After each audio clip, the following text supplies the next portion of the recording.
Kick the tires and light the fires. Do it.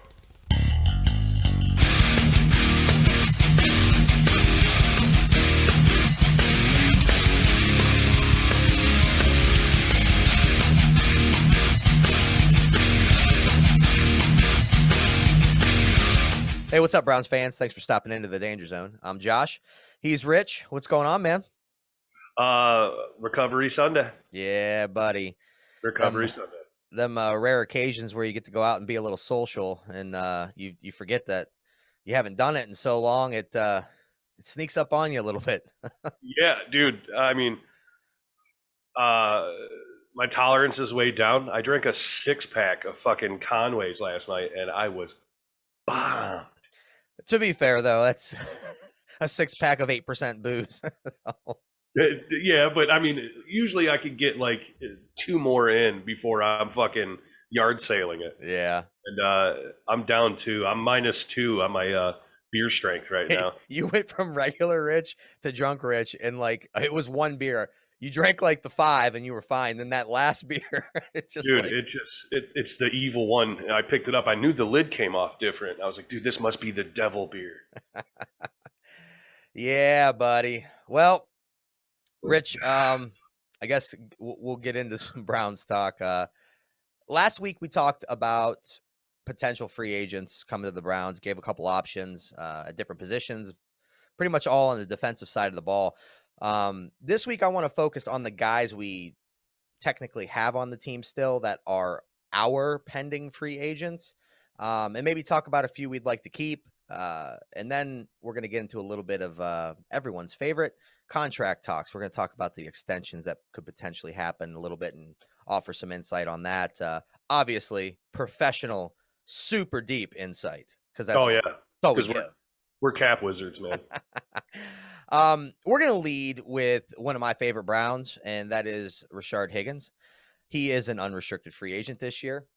We're not going to go through every free agent we have. I'm pretty much, you can toss in who you want to talk about, or piggyback off someone I'm talking about. I'm pretty much just laying out the guys I'd like to see the Browns resign that are our free agents. Number one, in my eyes, Rashard Higgins. You know, he recently had the tweet out, quote, "Listen, don't give up on me. I never gave up on y'all. Tell Andrew to send the papers, and I'm signing wherever I've got to sign." A lot of people, look, it's this time of year. We read into people's tweets like we hang on every word. Oh, the cryptic tweets, the cryptic buddy. tweet, man. I think it meant the aliens are coming down, man, and they're gonna visit. Landry's been the worst over the couple days here. Yeah, I know, but we take these, we spin them how we're feeling at that time, and look, sometimes they mean exactly what they mean. You know, sometimes the intent is put out there and it's received and it's accurate. Sometimes it's not. I think with this, you know, specifically with Higgins, he obviously wants to be here. I mean, I think he's made that clear. Even last year, reportedly, because I've never seen numbers, so I'll say reportedly, took less money to stay with the Browns than to go somewhere else. You know, he signed that 1-year deal for $910,000, which is nothing. I mean, it's in the scheme of the NFL, it's nothing. Right. It's small income. It's just above minimum wage in the NFL, essentially, is what it is. You know, so he had a decent year last year, especially when OBJ went down, caught 37 of 49 targets for 599 yards, 4 touchdowns. And the biggest thing is Baker Mayfield's, like, I love this stat, and we all have our stats. Baker Mayfield's passer rating while targeting Higgins is fucking phenomenal. What, 129, 130, something like that? It's good. That's for damn sure. It's good. The connection is undeniable with these two. We've talked about it multiple times. You know, and he's a guy that's not going to cost you a lot of money. I know we spend a gazillion dollars already on wide receivers, on 2 wide receivers on this team. I get it. But this Higgins deal, what are you looking? 3 years, 12 to 14 million, 15 million maybe? You know, 4 to 5 mil a season. I don't even think he's going to get it, dude. He took a less than $1 million deal to come back here. He did. You look at market value, though, right? So you're in this Sports Track website. I think it's Sports Track. Yeah. I'm probably going to be using a lot from them in this episode because they seem to, kind of be the leading source for all this stuff. But you look at the guys at a $4 to $5 million per year contract. You look at the guys he'd be right there with in terms of pay. You're talking rookies from last year, Rich. CeeDee Lamb, right? Yeah, see, but look, here's my thing with Higgins. Do I want him back in Cleveland? Yeah, sure, I do. What's his value outside of Cleveland, though, is my question. Is someone else going to pay him that money? Or are we Rashard Higgins' best shot?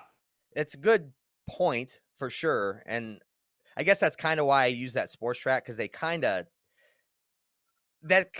set what they think the market value will be for him. But you're right. No one might be willing to pay him $4.5 million. I mean, look, I've said it before on earlier episodes where I'm done with the whole gets us fucking meter and he gets us, he's whatever. Yeah. Not up in here. And I'm not trying to shit all over Higgins. I mean, he's a big time fan favorite and I like what he does on the field, but I just don't know if he's worth a bunch of fucking money. Or not even a bunch. I don't know.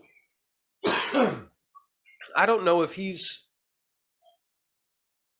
man, I mean, him and Baker obviously have a connection, and all that shit taken into consideration. I don't know. I could see a $2.5-3 million deal a year. I think that'd be fair. The one point of contention I have with Higgins, obviously I brought up the passer rating, yada yada yada.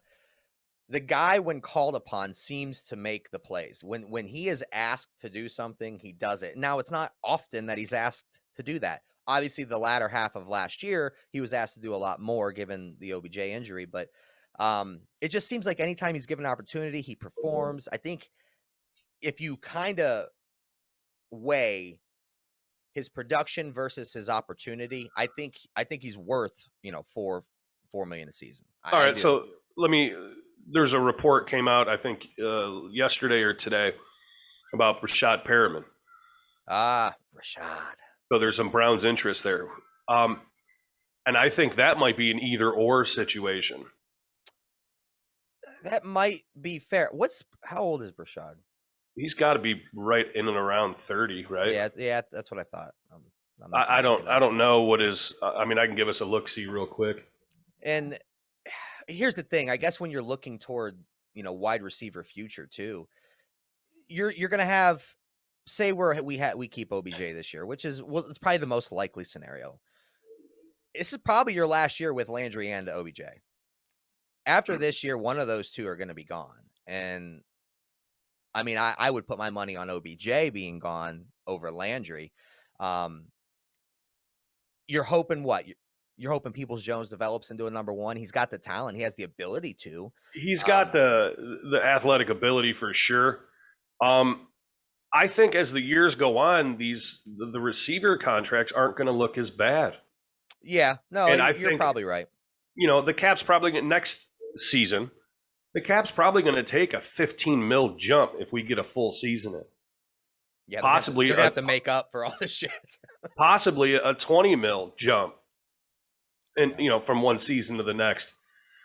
I still, man, I it seems crazy to pay the receiver room that kind of money. But I don't have a problem with it because now that OBJ and Landry are together, I don't think you can pull them apart. Yes, I understand it's a business and all this shit, but I think chemistry-wise, I think they're here to the contracts. Now, both players very well could get a renegotiation. Yeah, there's that side of the coin too. Yep. I'm willing to bet Landry first. And then maybe OBJ. OBJ might then ask to be traded if we ask fucking restructure. Yeah. It's tough. I just don't know. Do you bring him back if he's like willing? I said, one-year deal if he's willing? To see how the wide receiver room shakes out yeah, after the season? Well, I said earlier too, you're going to see a lot of one-year deals this season. You're going to see a bunch of one-year deals. Special. Yeah. just because of, like I said, the cap's going to jump next year. So a lot of these players want to double dip. They want to get through this season and with minimal cap in the NFL, and then be able to get back out there again next season when there's more money to be spent. And usually that means the numbers get pumped up even higher for players. Yeah. But I just don't know how, what's his face? He was dinged up last year, receiver. I fucking drawing a blank on his name right now. Kadarius Hodge. Yes, there's also discussions about bringing him back. He's in my notes, Rich. I was bringing him up next in terms of the most the competition, I guess you'll say, for Higgins' spot. That third, fourth wide receiver. Yeah, I mean, they like Kadarius Hodge. This staff does. Yeah, they do like him. He reminds me kind of like the great value version of OBJ. Okay, looks like him, that's for sure. You know what I mean? But, you take into the factors that we've heard already. I mean, we've heard that they've discussed or potentially are discussing numbers with Kadarius Hodge. Hollywood Higgins is lobbying to be here. Then there's a report that we're looking at Rashad Perriman. I think only one of those three is going to be on the roster next season. That's fair. We've only ever cared. What are we active? At most 4 wide receivers, 5, max 5. We've never, I don't know, a couple games we've seen 5. Usually there was like, we got 2 guys active today. Hopefully no one gets hurt. Right, because we double tight end everything, for Christ's sake. But it's going to be weird these next couple of weeks, man, because as you get good in the NFL, you're going to see some painful cuts. Yeah. And things like that. And unless Higgins takes fucking less than no money, I don't think they're going to sign him to a longer deal. I think if he's here, it's another 1 year maybe, or a 3-year, 11 mil or something like that. Yeah. One thing I don't see, Rich, and this is my last point on the wide receiver talk, is I know a lot of people are expecting the Browns. It will happen, but I don't think it's going to happen how people think it's going to happen. They're expecting the Browns to add speed at the receiver position. And I'll say this. I don't think they give a shit that much about speed. Maybe a little. Hell, they had JoJo Natson and Tywan Taylor on this team, and those are both burners. Not great receivers, but they're both burners. Didn't work out that well this year. Obviously, there was injuries. You got a couple receivers on the field at any given time. They're not really going to be concerned with getting a guy who can burn the field. I think this offense shows that it was predicated on precision route running and the intermediate passing game more than the deep passing game. But we can obviously throw deep when called upon. I just don't think the emphasis is going to be put there like some people think it's going to be. Yeah, everyone, all day on Twitter, all you see is we need someone to take the top off the defense. And while in certain instances, yeah, it helps. But the way our offense is shaped up, it's almost like we kind of scheme the deep ball. We don't need someone to actually press it. Yep. And, Baker does have good numbers on the long ball. He's like top 5, I think, in the NFL on long ball throws. But you don't just need a track speed guy to do it. I think between the running game and play action, if we got some better play out of the tight ends in the middle of the field, honestly, I think that helps just as much. It does. I don't think that we need to just go find some dude that's running fucking track somewhere with decent hands and be like, we need you to be a receiver to take the top off the defense. Right. I just don't see that being the case. Jerry Rice caught a lot of deep balls and he wasn't the fastest guy ever. No. He wasn't even fast by receiver standards, So scheme, I think, and it's more trustworthy if you can scheme the deep ball than hoping some guy can just, beat feet down the field and make a deep ball play. Honestly, if the Browns go receiver, I would not be surprised if it was in the draft. Yeah, not the first. Dude, I saw people like, we could take a receiver with our first pick. No, we're not. It's not happening. No. But I see early on day 2. Early day 2, we take a receiver. I'll fucking bet on that. That's pretty high, man. You kind of alluded to it. Jarvis and OBJ aren't going to be here forever. And, Peoples-Jones looks good.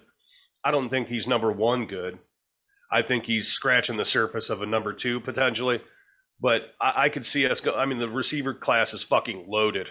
It is. Dude, there's a bunch of good receivers coming out. It is deep.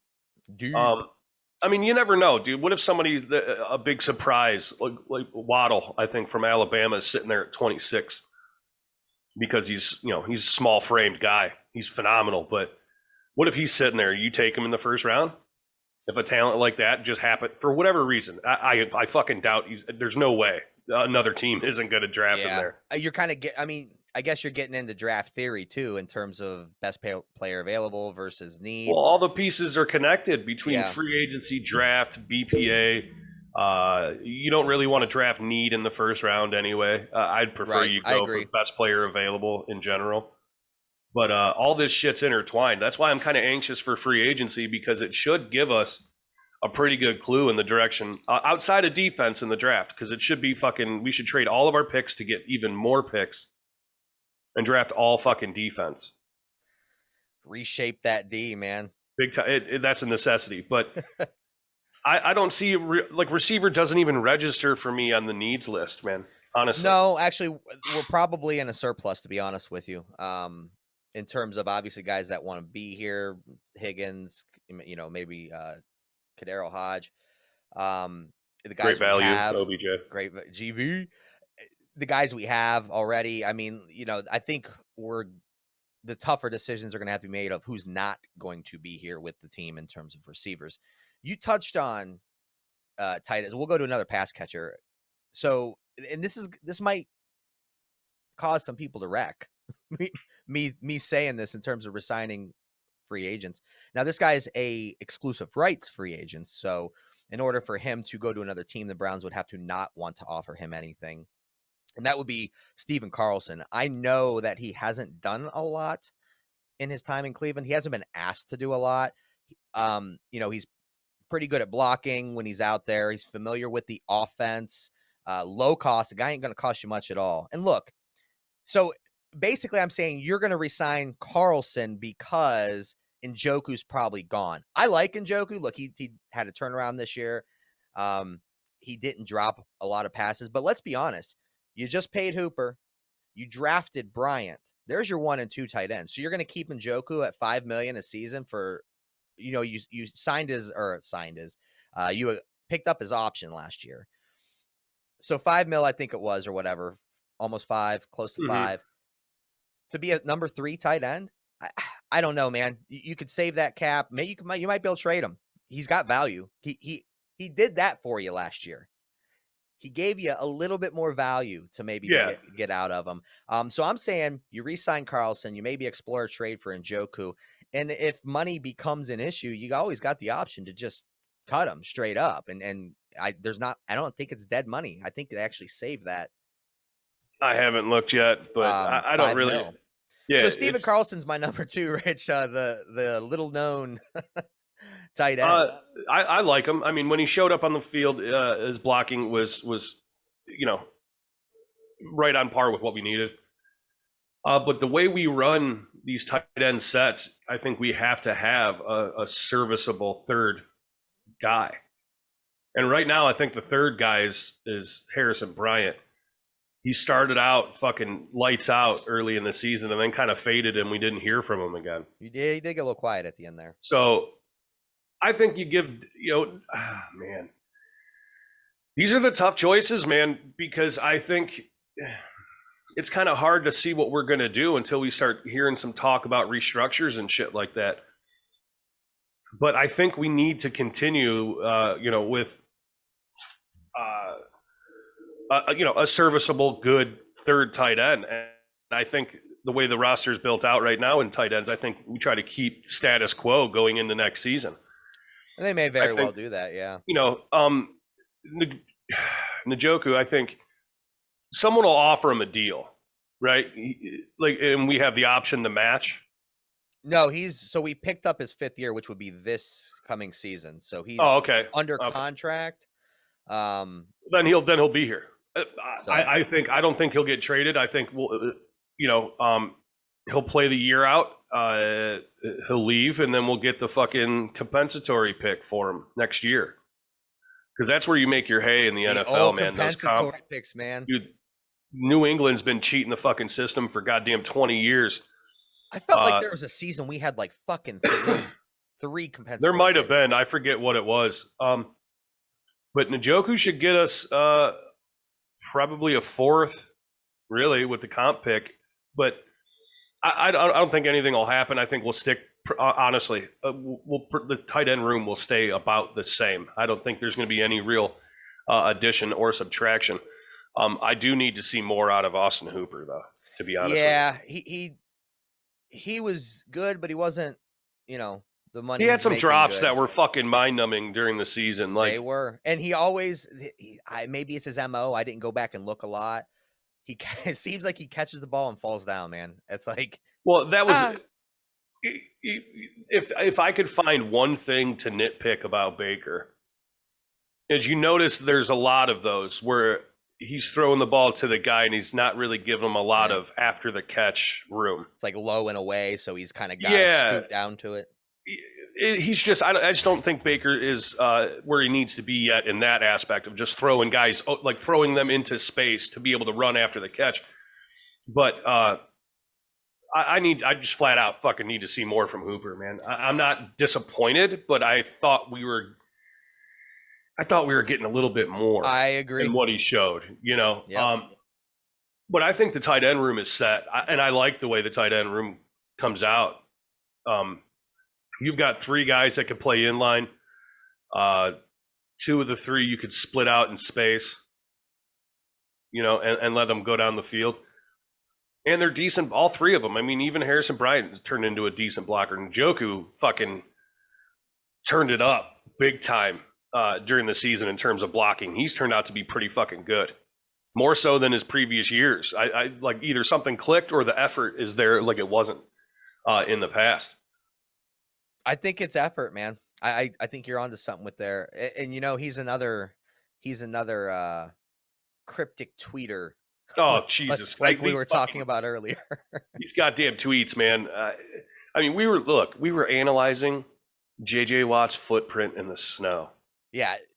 Wow. We are fucking sad people. And I love it. Football fans, we are a different breed. That's for sure. We're goddamn idiots, man. All of us. Every last one of us is an idiot. Yeah, I agree with you, man.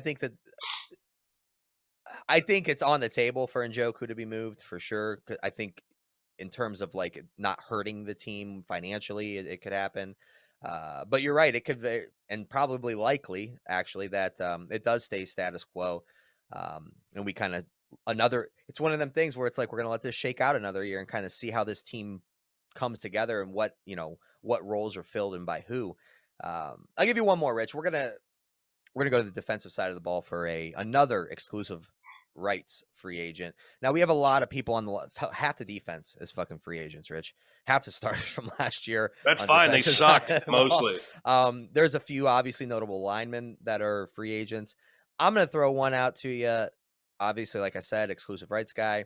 He showed flashes last year, and I think he's a damn good rotational guy and can maybe develop into more time on the field. And that's Porter Gustin. Obviously came up big in the Pittsburgh game with the big guy interception. Fucking spotting that football midair, dude. Turning around, diving. I mean, that's not the only thing he did. I think throughout the year, like I said, he had flashes the Cincinnati game early on.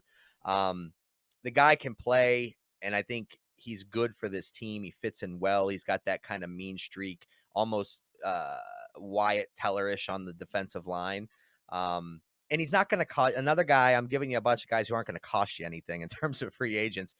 He's not going to cost you much, being a rotational guy and being limited play time last year. And we are going to need bodies on that defensive line, Rich. Oh, we're going to need all the bodies, man. There were a lot of 1-year deals starting on our defense last year.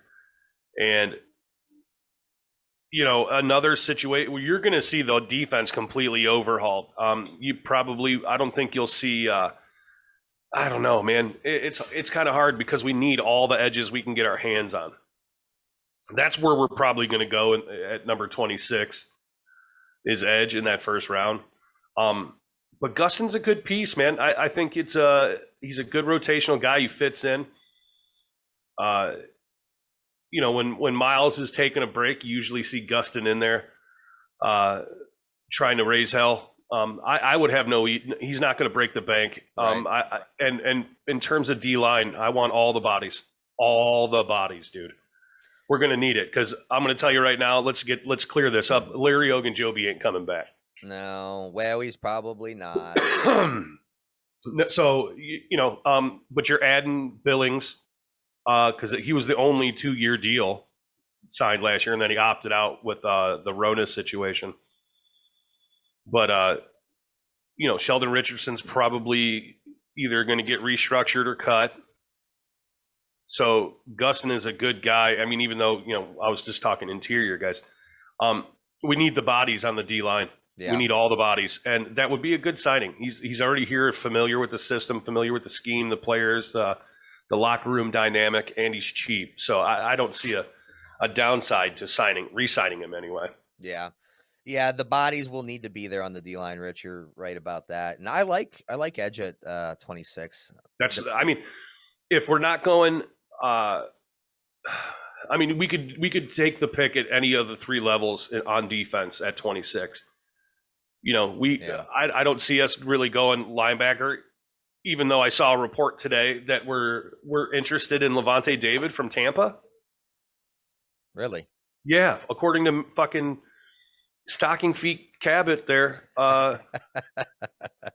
which is kind of surprising because the Browns don't strike me as a team that, we've said it before, like they're going to spend a bunch of money at the linebacker position when they're only going to play 2 most of the time. But that's why we don't get paid to do this shit, Rich.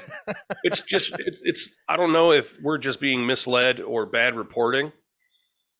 And that's why we didn't take the Schobert deal, as maybe it was overpaying him. And it wasn't so much that we, as a philosophy, just kind of downplayed the importance of linebacker. Yeah. If we're interested in Levante David, okay.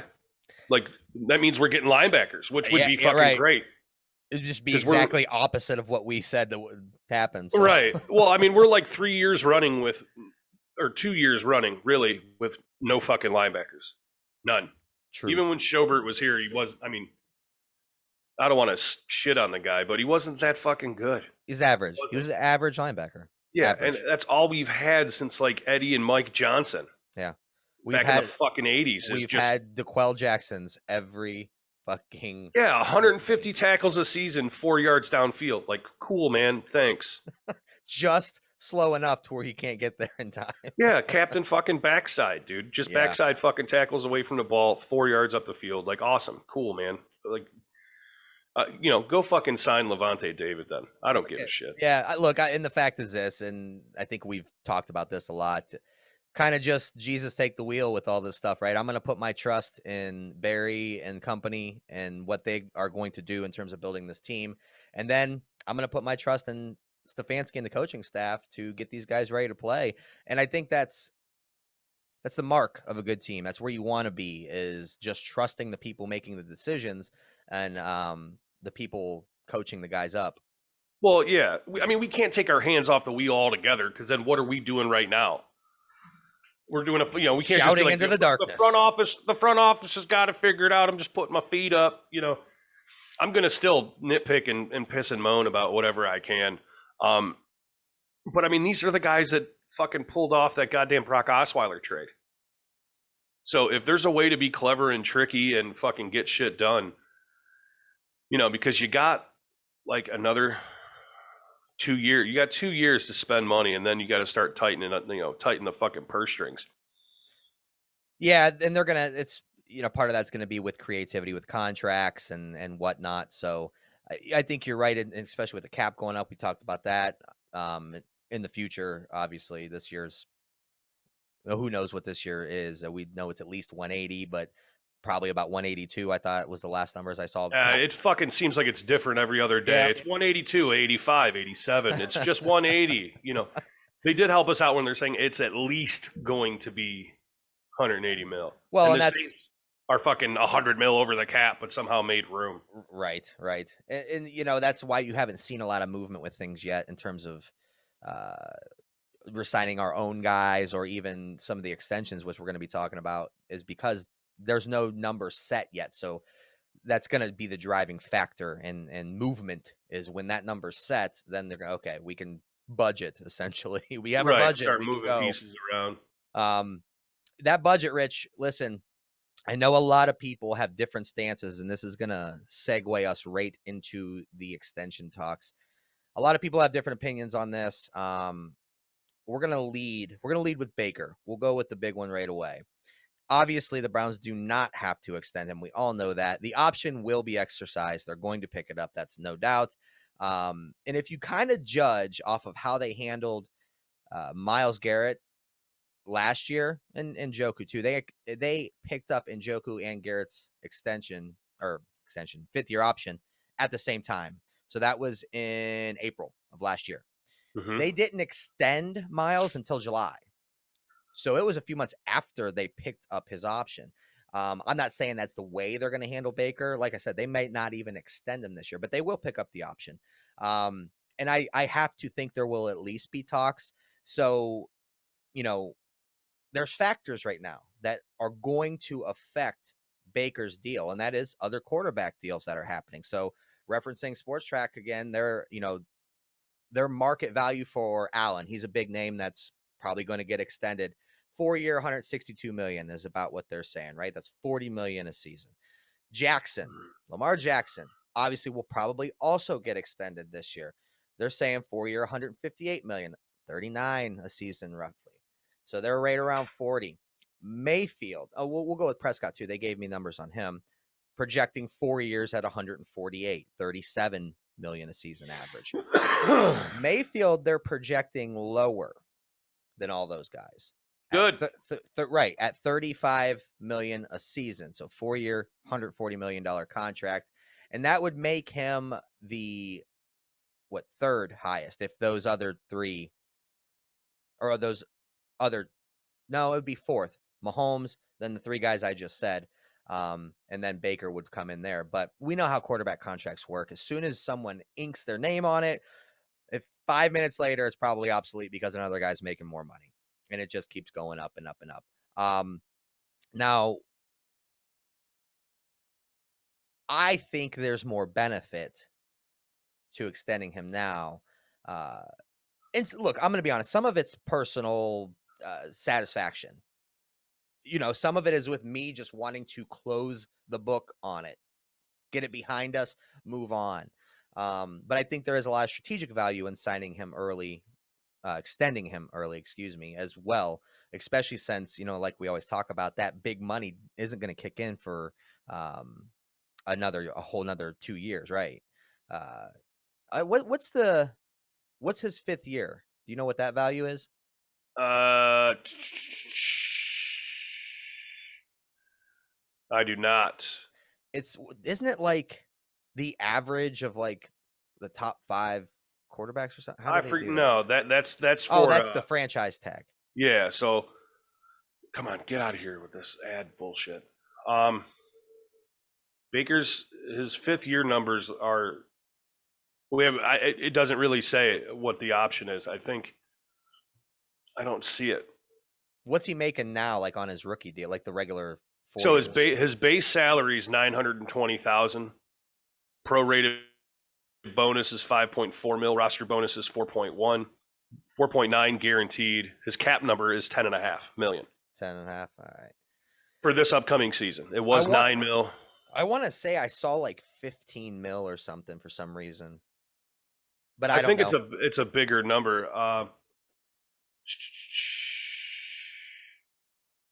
Yeah, I still don't see it. I'm looking here and I can't find it. What the 5th year option would be. The one thing I hate, Rich, and I want to, since it's in my head, I want to get it out. The one thing I hate when people talk about the Baker extension is when I hear the phrase, well, you just you just pick up the 5th year and we'll see how things work out next year. No. I'm past the we'll see how things work out. Like I don't want to hang in that limbo anymore of we'll see how things work out. We said at the beginning of this past season, this is the year we find out if Baker Mayfield's the guy or not. We found out he's the guy. So proceed as such. Look, if you could watch the second half of the season and then tell me, well, let's wait and see. Then look, I'm telling you, Baker Mayfield is not Aaron. He's not going to be Aaron Rodgers. All right? Don't need him to be. Nope.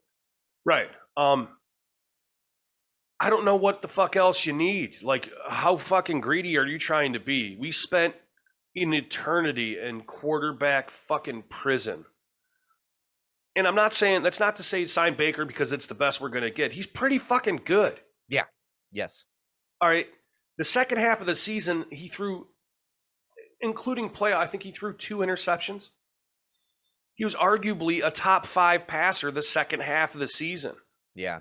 And to be fair, maybe it's being a homer, I don't know. But even the first half where people kind of are like, he didn't play that well in the first. He didn't play bad. He wasn't asked to do a lot. Yeah, he was throwing 190, 200 yards a game. But they were learning the offense. He wasn't asked to do a lot.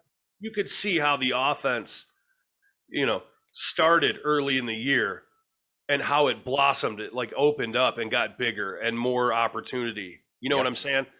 And I don't get how you could look at Baker Mayfield's performance this past season and be like, whoa, and him and Haw over the fucking deal. Yeah. On whether he's a franchise quarterback. Like, what do you want? I feel like the people who are like, who say what I just said about, well, let's see, are just so damn jaded. They're petrified to commit. Well, it's like, we have this really good quarterback right now, but maybe. And this is like the past Browns, like fucking hysteria. Well, maybe the next one will be better. Right. Maybe there's maybe another guy and we could get him for cheaper because everybody's worried about someone else's fucking money. Having cap problems almost always tells you that you're good. Yep. Because you have a high cap to have good players. Good players cost more money. But what in the fuck what are you waiting for? He's a franchise quarterback. There's only 32 jobs in the NFL. That's a franchise quarterback. We have one of them. Yeah. Get the fuck. Sign it. I mean, I don't feel the same way you do. I don't give a shit when. I think it's not an if thing. I think it's a when. Hurry to sign him. Yeah. His 5th year will get picked up. The extension will get done sometime. I think sometime before the end of the season. I think it'll just get announced. It's a foregone conclusion. Thing. I don't know if it'll be under the radar. I'd like them to get it done before Josh Allen and Lamar Jackson. Like I'd like to get it done before them, just so the cost doesn't increase. Yeah. After them, you know what I'm saying? But I mean, I think that's the only reason I would get the deal done now is just to keep the cost down. Because if you're 3rd on that list, it's gonna be pricey. Yeah, and I'm even in life, man. I'm a big proponent of if you know you're going to spend something, go ahead and get it out of my bank account now, so I don't even have to worry about it. Like I can budget now because rip the Band-Aid off. That's gone, right? So that's part of the mindset with extending them now is go ahead and you're going to do it. If you're going to do it anyway, do it now. Get it on the books so you can start manipulating and seeing how the rest of your money is going to be able to be spent too. So I think you're right, Rich. They will, at the very latest, by the end of this coming season, have something done. I'm just hoping that they hammer it out nice and quick here in the off season and just roll into the season good to go and set. But either way, we've got him for at least look, he's going to be here, but either way, 7 more years. We don't have to worry about it for 2, and probably he's going to be here at least 7, 5 after the 2. Correct. Yes, sir. So I say get it done. There's another one, Rich. There's actually multiple ones, but another one we're going to. There's a bunch. Is fan favorite at a much scrutinized position in the National Football League, and that would be Nick Chubb at the running back position. You know, a lot of people have different thoughts on running back contracts and what they need to be paid. They start pointing to past contracts, Gurley, yada, yada, yada, of failures and saying you can't do this because of this. Now, I think we've made it very clear how we feel about Nick Chubb. He's kind of in the same mold as Jarvis Landry. Talented guy who brings a lot on the field, but he also brings a lot that you don't measure on the field. So we talk money with running backs. Everyone likes to do it, right? What is Nick Chubb going to make if they want to extend him? Well, the average guesstimated would be about $12 million a year. So 4-year deal, $48 million. It's a big chunk, but you start looking at guys like, who recently signed deals, Henry, Joe Mixon, Melvin Gordon, Dalvin Cook. I'm taking Nick Chubb. You know what I'm saying? Like, he's right up there with those guys at the very least, neck and neck in terms of ability and talent. He's better. Here's my biggest concern.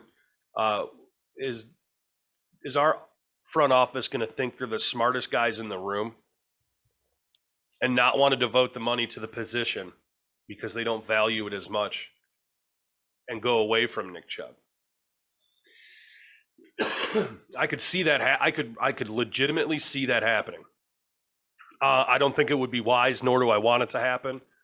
I fucking love Nick Chubb. I love the way he runs the football. I wish we could just line up 11 Nick Chubbs every week and fucking punch people in the mouth. Oh yeah. But he's another one, man. I hope these guys realize what we're trying to build and basically give the Browns the same opportunity that Tom Brady gave the Patriots. Yeah. Prioritize winning over money. Now, should they do that? Fuck no. Go get your money, everybody. Get your money. But it'd be nice, to be honest with you, because there's going to be some tough choices, man. And I tell you right now, it's like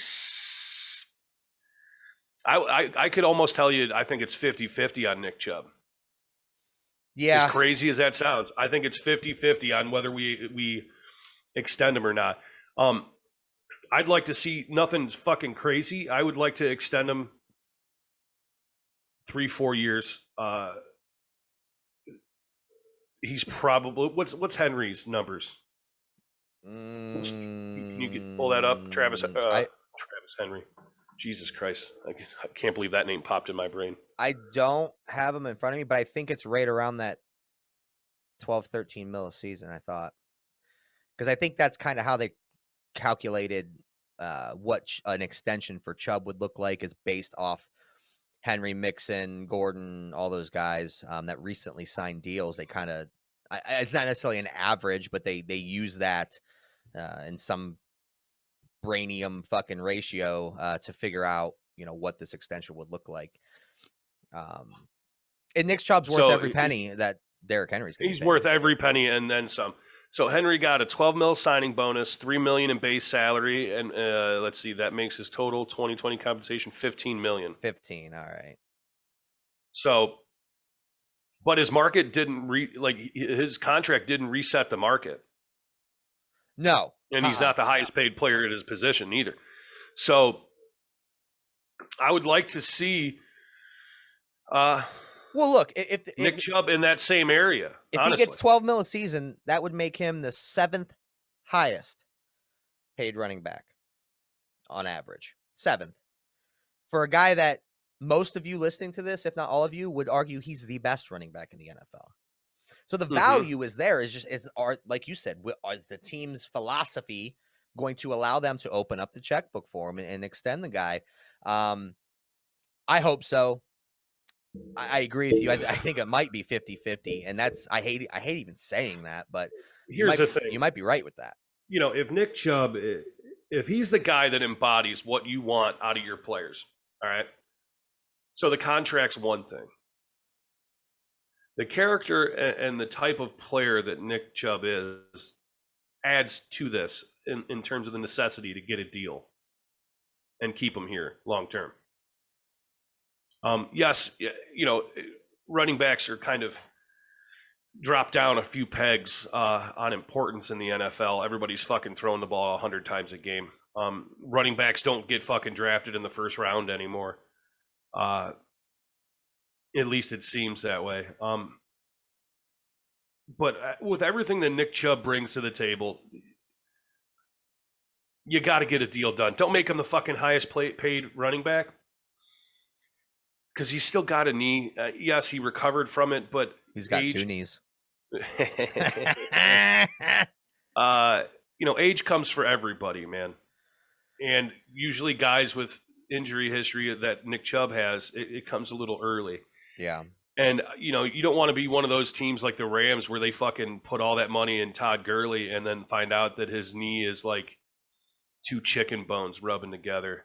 Yeah. And then it's a problem. But Nick Chubb embodies what you want as a Cleveland Brown. You get the fucking deal done. Money be damned. And I'll tell you what, with the character they're building on this team, we talked about Baker's extension, Nick Chubb here. And as we move on down the list, I think the guys that they're going to be looking at extending, the guys we're talking about, I don't want to say they're going to give the team a deal, but I think they're going to be fair. They're, for the reasons you stated, the understanding that we're chasing a championship now. And there's no guarantee I hit the free agent market that I'm going to take this big contract with team XYZ, over here, that I'm going to have this opportunity to chase a championship now. And that's why I said prioritize winning over money. Yep. And and it's easy for us two broke ass dudes to be sitting here saying that shit. And fans, you know what I mean? We're fans. It's not our body getting fucking destroyed, and we may end up being just I've spent some football seasons wrecking myself, man. So have I, maybe. But at least earlier in your career, I want to win. Yeah, I want to win, and if that means taking a little bit less money, the market's the salary cap is gonna have to. It's got to be like. Like Bruce Lee says, it's got to be water. It's got to move around a little bit. You've got to put value in certain places over time. And I'm hoping that some of these guys, like I said, prioritize fucking winning over money. Yeah. And the sky's the fucking limit, because, nobody in the NFL is doing it by themselves anymore. That's true. That's true. You need more than just a guy on your team, like the dude. You need more than that on your team. And it's being proven, right? Houston, they currently have Watson. They can't win with just Watson, right? Dude, they came into Cleveland and snatched the dumpster fire right from us. They did. And they were like, give us our dumpster fire. We're taking it back to Houston. It's ours. Like, talk about, snatching defeat from the jaws of victory. Like, what the fuck are they doing? What are they doing? But I think it just highlights it. And you're right. You're not doing it with one guy. One guy's not doing it. And you got to be able to build that team. And I think, you're seeing it with the Steelers right now. Even though they're $1 gazillion over the cap, they've made it vocally obvious that we're going to have to do things in a way that enables us to build a championship team. And that means cutting salaries, doing whatever. It's the nature of the business, and it's the path you got to go. So I guess the whole point that I was driving at was I don't think these guys are going to be out to give the team a deal, but I think they will be fair and understanding of the fact that we're going for championships here. And I'm all about that. So I'm willing to work out however we need to structure this contract to make it team friendly. And I'm air quoting, not giving a deal, but team friendly. We're on video, bro. They can see you. Yeah, but if they're not watching the video, I'm still air quoting randomly. I'm just being a douche. Today feels like being a douche day. I think they're going to weigh that and take that into consideration, because you want to work for a good company. And it's weird saying this. The Browns are now a good company.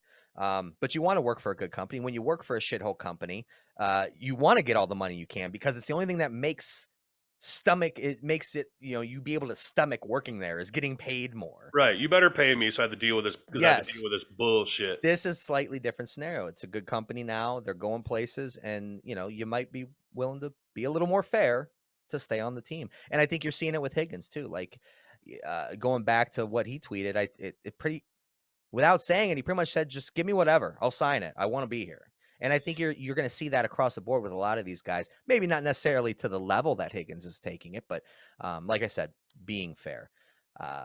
Let's go to another guy, Rich, because we got hope. two more. Yeah, let's hope. Hope is not a strategy, Rich. We got two more to get through in terms of extension talk that I want to get to. We're going to go next. Let's go Wyatt Teller next. Wyatt Teller obviously had a fucking phenomenal 2020 campaign. And coming off of just talking about Nick Chubb, you could make an argument that, the offensive line might be more important than that running back position. Actually, it is. Let's be honest. It is more important. Extending Wyatt Teller is going to be a priority for this team. I've read from our stocking feet reporter that they are willing to do about anything to keep him and give him an extension. It's we talked about the guard pay and how it's gone up over the years. So what you're looking at with Wyatt Teller is $15 million a season, right in the neighborhood. So you look at the guys, the highest paid guards. You're talking Brandon Sheriff at $15 million, Joe Tooney at 14.8, Brandon Brooks at 14.1, Zach Martin at 14. He is every bit as good as any of those guys. Better this past season for sure. So you're looking $15 million a season, but that offensive line, man, that's money well spent because that's where all the magic starts. It's the foundation of your offensive side of the football team. Yeah. Yeah. So we're talking about Baker extension and Chubb extension. Fucking Teller might be the first guy to actually get an extension out of this whole crew. Look, I'm going to make this like just as short and sweet as I possibly can. Fucking pay the man. Yeah. I don't care what it is. Doesn't matter. Does not fucking matter. Not even a little bit. Make him the highest paid guard in the NFL because he played like it. And that was 1 year removed from not being good enough. Yeah. You know what I'm saying? Like he put in the work, not in the weight room, but he put in the little stuff, his hands, his feet, getting his body in the right positions and shit like that. That's the hard stuff. And that doesn't go away. Technique stays forever. You don't just lose your technique. All right. He was the best guard in the NFL last season. Hands down. I think he was the best fucking graded player, period. Or he was top second 3. highest. I think he was the second highest ranked offensive lineman in the NFL. And that's pretty damn good. Look, the Browns line here, when this regime is, I don't want to say done, but when they've reached a point where it's like, all right, this is our team now because we've established, our guys, this, that, and the other thing. The Browns' offensive line is probably going to be the highest paid offensive line in the NFL. I mean, you got guys like Bitonio, we're talking Teller, Shredder at center. The Rook is obviously making decent money, not break the bank money. He's on a rookie deal, but if he progresses like he's progressing, he's going to make it a big pay increase here in 2 years. We're going to have a lot of money invested in this offensive line.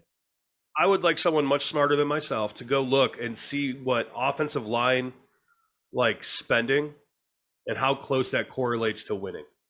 Oh, like cap allocation to the line and like the offensive line cap, like how the teams that allocate the most space to the O-line, I'd like to see like a winning percentage on that. Yeah. And I'm telling you, I think teams that spend the money in free, or draft well, that's the other thing that I don't know how you'd quantify all of that. But there's definitely a fucking direct connection to winning. I can tell you that without looking at it. I would just like to see see it backed up by somebody smarter than me. The offensive line starts it, man. It's a hell of a lot easier to run and throw behind 5 guys who are kicking the shit out of people. Well, we've seen it this year. The proof is in the pudding, right? When the offensive line had a down game, which wasn't often this year, but they did have games where they didn't perform to the level they could. Right. When they had an off day or a down game, the team struggled. The whole team struggled. Well, and we had injury problems. We did. With this offensive line throughout the season, and it's not like guys are injury prone. You just had some fucked up shit happen, man. And then Rona came in, and the guys behind him stepped up. I was looking at the contract thing, speaking of O-line, and I was like, man, Hubbard looks like a good candidate for a cut. Yeah. And then I looked at it, but I'm like, man, the motherfucker can play anywhere. He did a damn good job when he needed to last season. That's the thing. He's our swing guy. He's our versatile. Right. I think he's played everywhere but center. And you need that. So, right. So I kind of thought on it for a moment, and I was like, man, nope, he is not a candidate for cut. Just keep him here. We need that guy. But yeah, look, I mean, I don't think we need to really go any further with it. Just fucking give Wyatt Teller his goddamn money. End of fucking story. There is no wait and see. Pay the man his money. You watched 18 games last season of Wyatt Teller. Well, I don't know how many he was hurt for, but you watch every time Wyatt Teller was on the field, he was kicking the shit out of somebody. And personally, I love it. I could watch that video of him running over fucking Honey Badger. Yeah. 1,000 times. And I'm like, dude, I'm excited. That's the shit that gets me excited, when they can just fucking run these dudes over, just maul them all up. I mean, we snagged fucking Jack Conklin, who is the best tackle on the fucking market. Yeah, I didn't even mention him when I was talking money. Yeah, that's good. You know what I'm saying? Like, we snagged him. Batonio's just been the guy who's, he's just been the fucking guy. Like, I imagine, here's one conversation about it too, speaking of the O-line, is this is probably the last year for J.C. Treader here. It might be, yeah. It might be well, is it this last year of his contract? I'm looking right I think he's got now. 2 more left, I thought, where are you at, Treader? Didn't we sign him for like 5 years or something? So his deal's up in 2023. So we got him for we got him for 21 and 22 coming up, but his fucking, I mean, look, if we cut him before June 1st, it's 3.2 mil dead cap, but we're saving 7.8. Wow. And then in 2022, if we cut him, it's 1.6 cap, dead cap money, but we're fucking saving $8.25 million. Ooh. So that's why I say he's most likely, this is his last season in Cleveland, I think. And they might be trying to get Harris groomed in for that position, huh? It's possible. I like Nick Harris. I think he'd make a good center. He's cheap. He's cheap too. Well, that too. And look, we're gonna need those guys. The better the Browns get and continue to grow, we're gonna need the rookies to step in and take place of high dollar vets to free us up for some weak spots. But the O-line is the fucking strength and foundation of the entire offense. And Baker's not Baker without that O-line. Nick Chubb's not Nick Chubb without that O-line. 100%. And that just fucking needs to get done. I'm waiting for that text to come flying out. But establish the Teller House of Pancakes now. Just do it. Dude, get it. Same old Browns. Yeah, nice. That's my favorite clip, man. I fucking love that shit. He was gassed up. Yeah, he was. I love it. Man. And that's the energy you want on this team. We talk about character guys for this team, for the Cleveland Browns, at what they are now. He's perfect. Perfect fit. Another guy. Perfect fit. Yep. All right, Rich, one more. Let's do one more extension talk. It's probably, who we got? Probably the most controversial one we're going to talk about, and that would be Denzel Ward. Not controversial because of his talent. Obviously, the guy is locked down when he's on the field. We're talking the best, actually. 31% completion percentage when in single coverage the last 3 seasons. He's the only cornerback below 40% over the past 3 seasons when in single coverage. So when he is on an island, he is a guarantee for the most part in terms of locking that guy down. But obviously, the guy's had a hard time staying on the field. Injury is a concern with him. He's another one. They will pick up the 5th-year option. It's a guarantee. But do you pay the guy? Do you extend him? Is he one that you wait it out this year and see if he can stay on the field for a whole season? So you're talking, let's see, 19 cornerbacks in the league make over 10 million a season. The top 6 guys each make just over 15 million per year. So, you know, is he a top 6 guy? It's hard because you're weighing this with his injury history and the amount of time he's missed. Because if he would be on the field, would have been on the field his whole career so far, it wouldn't be a question. It would be a no-brainer. No-brainer. And I'm going to tell you this, and I think I said this on an earlier episode. I think it's going to come down to an either-or between Nick Chubb and Denzel Ward. Oh man, that's tough, dude. Because we just got done churching up the O-line and how important they are to the offense. You'd almost have to say Ward at that stage. Like if you're saying you have to pick one if you're looking at just strategically for the team, like you almost got to take the cornerback because we're so fucking bad on that side of the ball. We need the talent. Right. And, oh, dude, I mean, Greedy Williams is going to help this out a bunch, I hope, by getting healthy. I waited out with Denzel, honestly. I mean, in this NFL, you got to have those guys, cover corners like that. That's a tough spot, man. Me personally, as a fan, I'm like, fuck Denzel Ward, give me Nick Chubb. Yeah, right? Yes. But then you look at strategically, you're like, damn it. But being able to put a quality football team year in and year out, the decisions that need to be made are the ones that pay Denzel Ward. Yeah. Well, and let's be honest, the stat I spit out there about him in single coverage, it gives the team the comfort of and it gives that defense versatility, right? Knowing that you can put a guy in single coverage out on an island opens up a lot more for this defense in terms of scheme and ability to do other things. So that value it's real. It's there and it's real. Man, I agree. Cornerback is one of the 5 most important positions on the football team. Yeah. Corner is in the group of 5. It might be number 5. I don't really care to run it down right now. But son of a bitch. I told you, dude, these choices are going to be so tough in the coming years on what we can do. I'm glad we got fucking Goodwill Hunting in the front office here, solving equations on a fucking chalkboard. But I waited out with Denzel Ward. Give me fucking 16 games of health and evaluate then. I mean, I could see them drafting another fucking corner at 26, man. And then there's discussions about trading for Marshawn Lattimore. Yeah, I seen that. Which I would be. Look, dude, like I said, we've got a pretty freewheeling 2 years coming up in terms of money because of the way things are set up. Fuck, dude, I can't give an answer. I'm stuck. It's tough, man. I'm stuck because,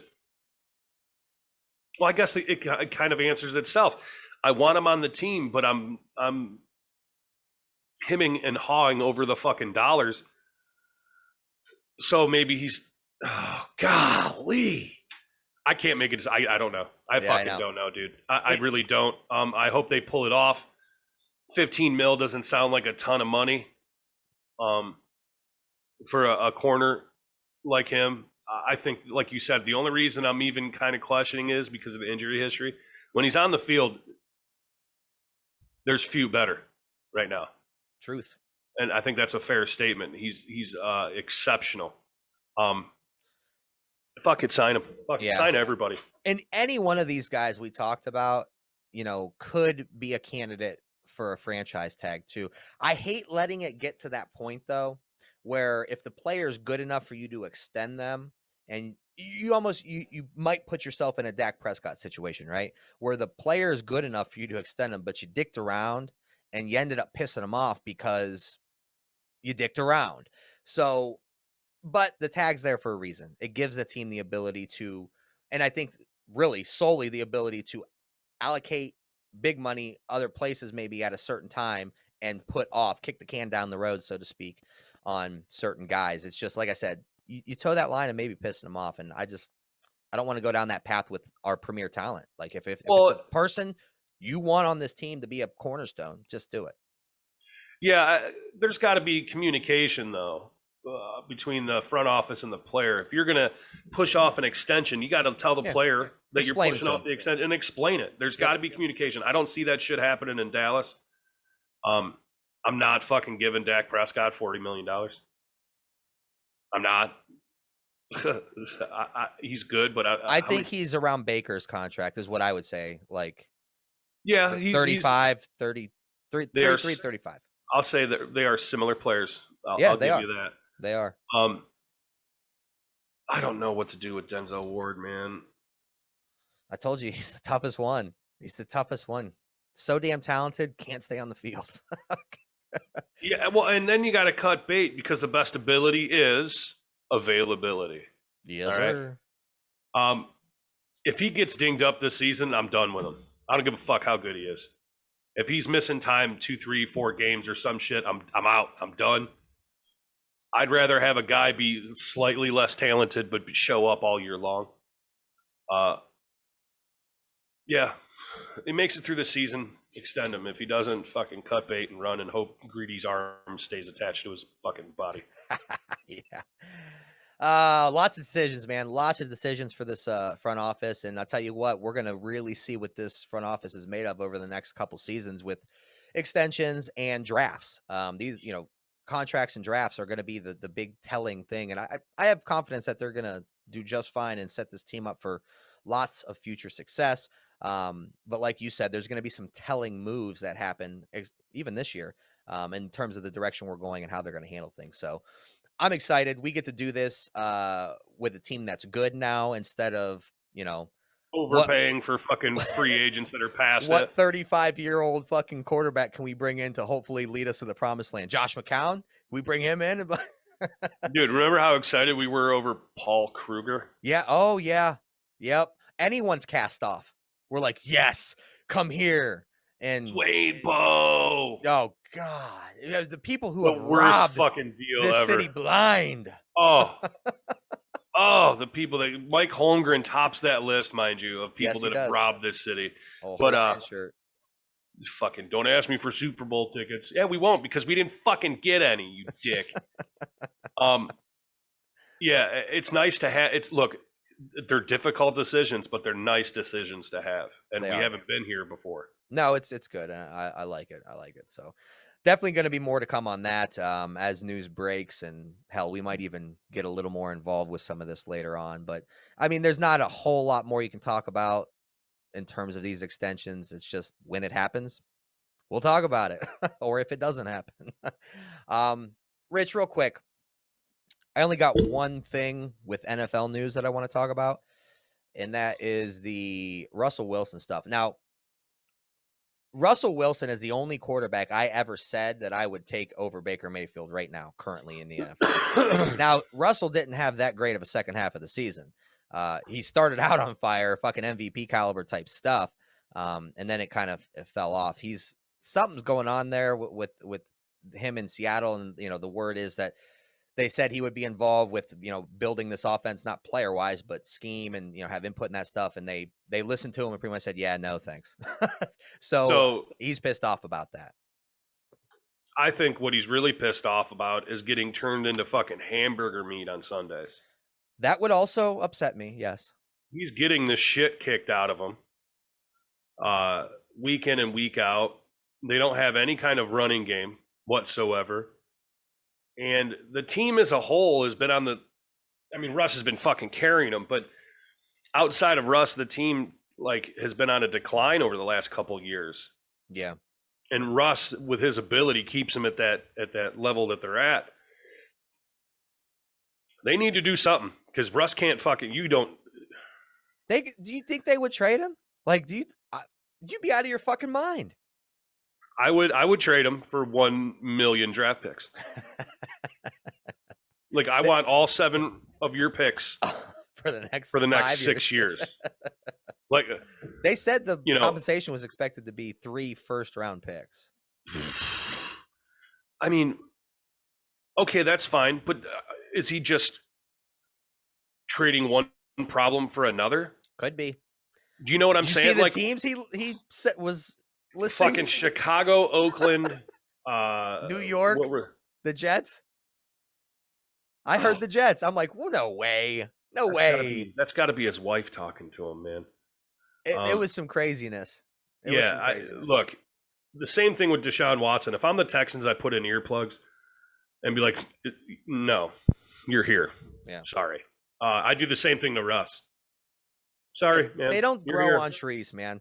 Franchise quarterbacks don't grow. We know this. We know this. Listen to us when we tell you this, that franchise QBs are hard to come by. And when you have one, I mean, the NFL is starting to go the route of the NBA, where players are starting to have a little bit more power. And I don't think it's a bad thing.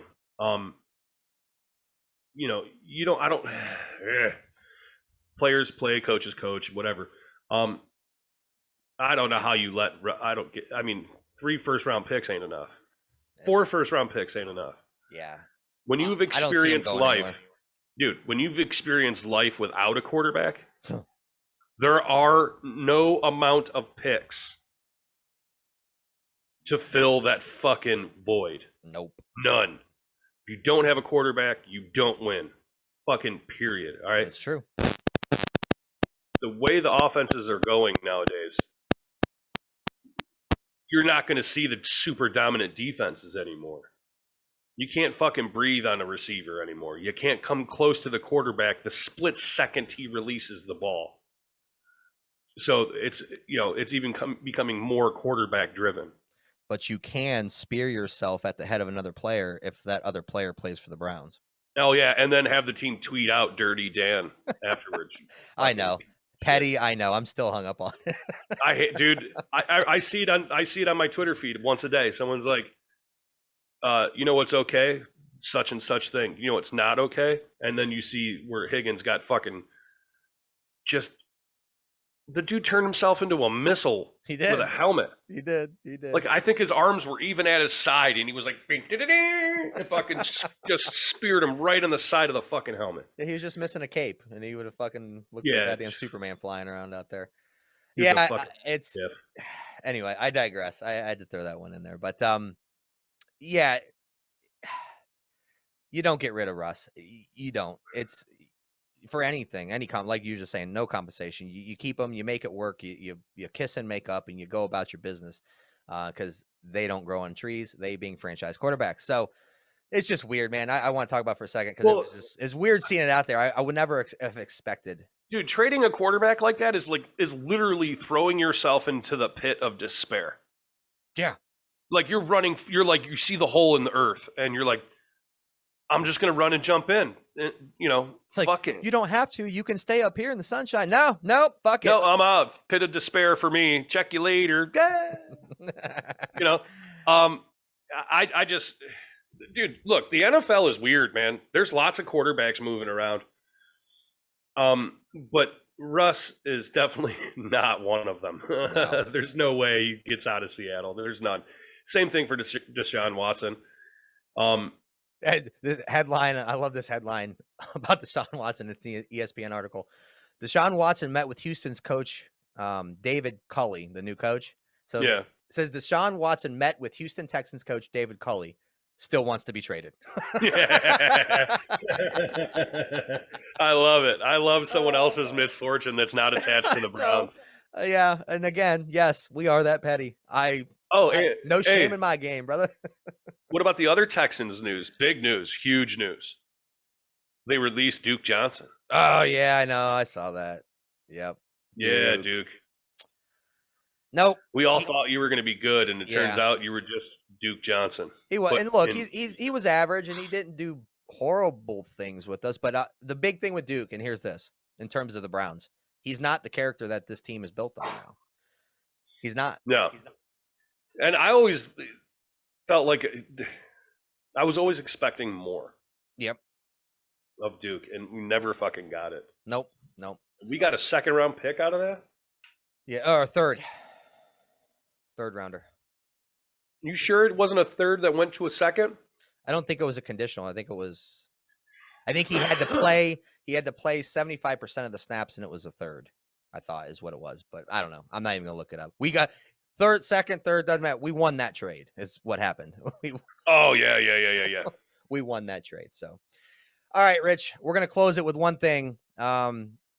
Brainstormed by Rich over there. We're gonna do a little quick segment at the end of every episode, and it's gonna be I don't know what the hell we're gonna call it. Top 5 in 5. So we're gonna go over our top 5 of a certain category, and try to stay within 5 minutes for each of us spouting off our list. We're gonna keep it simple this week, and we'll go to other things as we move along. We talked about maybe guitarist, yada yada yada. We'll do non-sports related stuff too, but this week we're gonna do top 5 Browns, not all time, Rich. I changed my mind from last night. Not all time. Top 5 Browns. Idiot. Yeah. Top 5 Browns, because I want to make it harder, of post-expansion era. So that really shrinks your list of available candidates, I think. So top 5 post-expansion. We'll start with 5. Work your way up, and we'll go back and forth. Rich, who do you have at 5? And no one's wrote down. We didn't even prep. Yeah, this is off the fly. Yeah. Phil Dawson. Ooh, he's number 5 for you? Yeah, because he's a fucking kicker. I don't give a shit about kickers. But I like Phil Dawson. Yeah, all right. That's fair. I'm going with a guy who is big. This is solely based off potential, man, because I had such high hope. Josh Gordon is my number 5. And this is maybe just more memorable than anything. Like I said, potential. I'm gonna go Gordon at 5. Rich, let's go 4.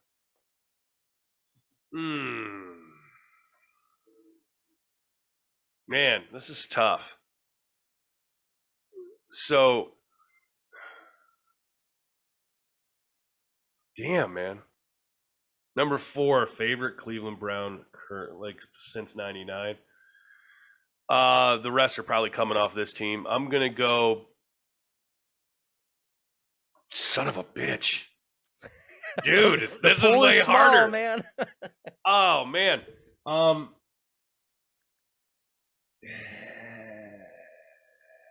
Myles Garrett. Okay. I'm gonna go with Dawson at 4. Actually, Phil Dawson again, kicker, but memorable. The guy was Cleveland through and through, and he epitomized what the Browns were early on in the post-expansion era. So Phil Dawson, number 4 for me. Number 3, Rich. Nick Chubb. Nice. I'm gonna go Josh Cribbs, number 3. Yeah, see, man.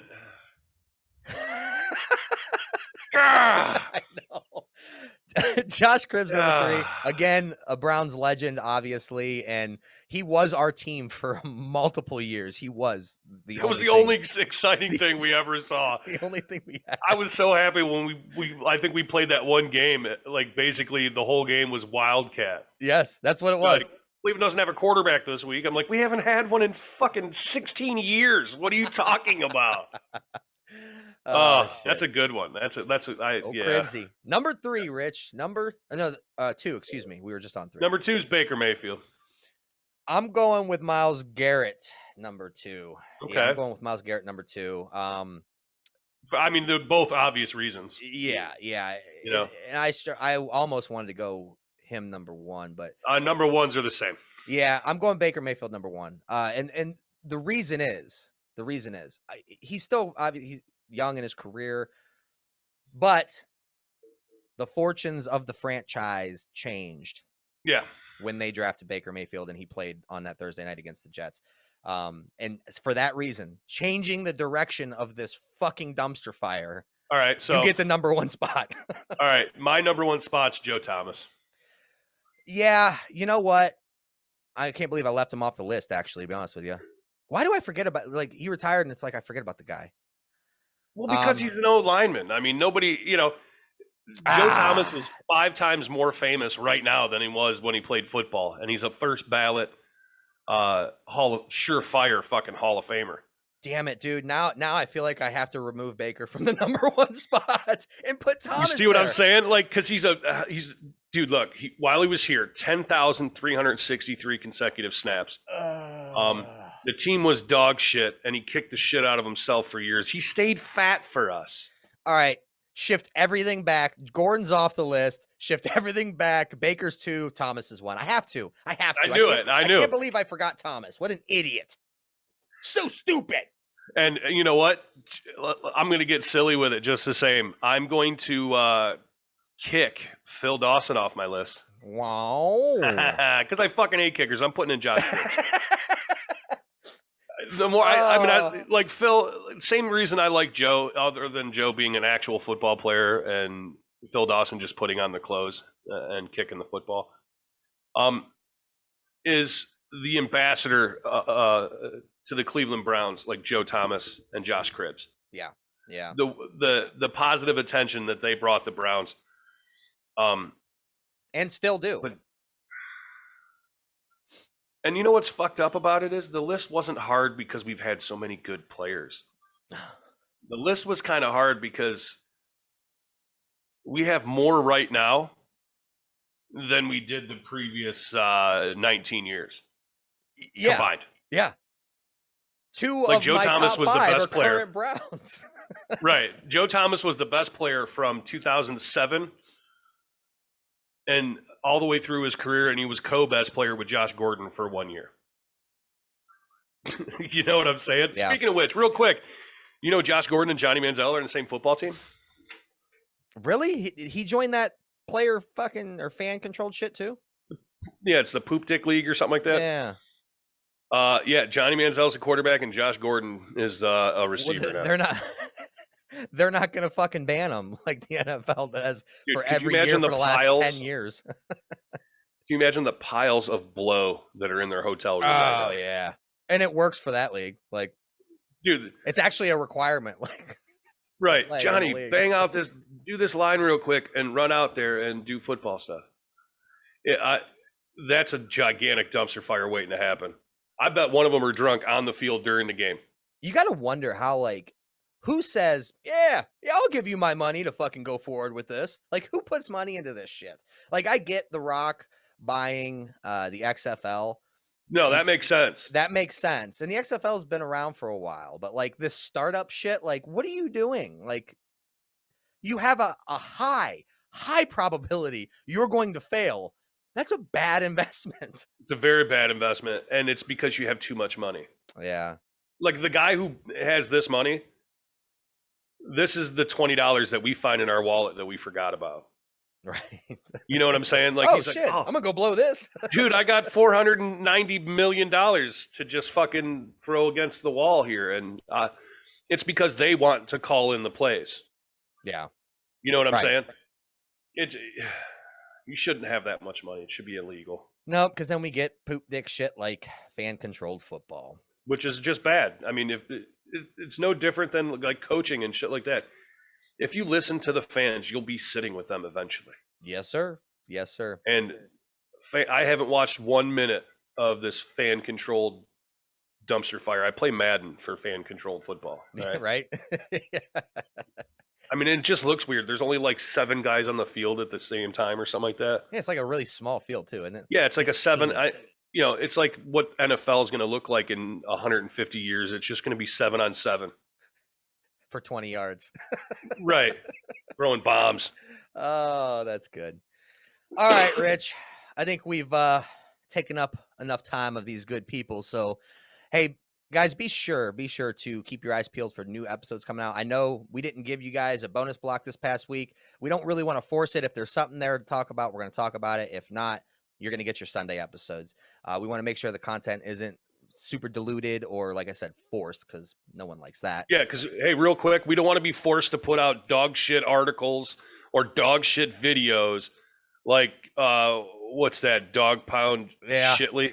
Yeah. You know, we just kind of throw things out there just so a bunch of lemmings will click our articles. I ain't fucking doing it. Neither is Josh. Nope. No, we have a spine. So, be on the lookout though, because obviously we will give you your Sunday content and the random bonus blocks that pop up, and then as we get into the season, when we start kicking off, full steam, probably around training camp, we're probably going to gear up getting to 2 regular episodes per week again. So keep your eyes peeled there, and sit tight, Browns fans. It's silly season. So, Rich, with that being said, why don't you lead us out, brother? All right. Well, what I can tell you is a piece of advice that I learned last night during our tolerances. Some of us went one way where some people drank more during the pandemic, quite a bit actually. And some of us, because I'm a social guy, I've drank less. What I can tell you is, do not go right back in and just fucking go hard in the paint, getting back in the groove. I take it easy, maybe lead into it a little bit, because I feel like a bag of smashed assholes right now. Yeah.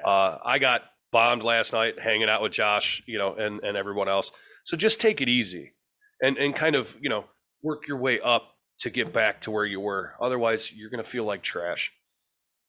And on that note, happy Sunday. Go Browns. Go Browns.